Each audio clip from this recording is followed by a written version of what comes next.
এটা নেপালি স্টাইলের আলুর দম। নেপালি না নেপাল কোনটা? নেপালি।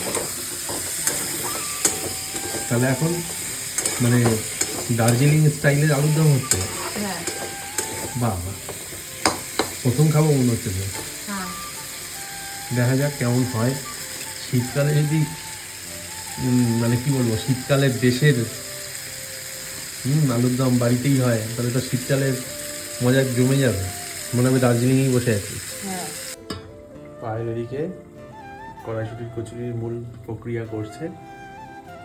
কড়াইশুটির কচুরি বানানোর জন্য ময়দা মেখে ওর মধ্যে পুরগুলোকে ভরে ডোগুলোকে রেডি করছে। অলরেডি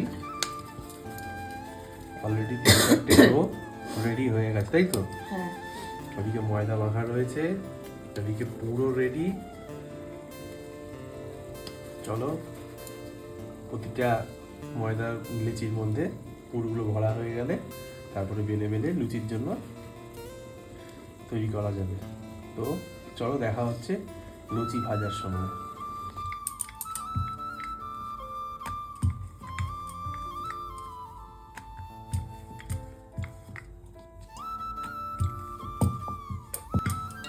এদিকে ময়দা মেখে পুর ভরা হয়ে গেছে এবং এবার কচুরি বেলা চলছে।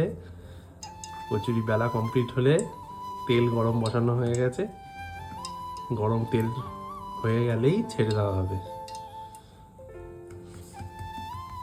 তেল গরম হয়ে গেছে, পায়েল প্রথম কচুরি ভাজতে ছেড়ে দিল তেলের মধ্যে, দেখতেই পাচ্ছ।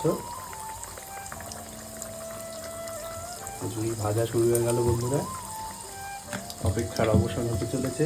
এবার কচুরি ভাজা গরম গরম ভাজা কমপ্লিট হবে, তারপরেই একদম মুখের মধ্যে চালান হয়ে যাবে গরম গরম কড়াইশুটির কচুরি।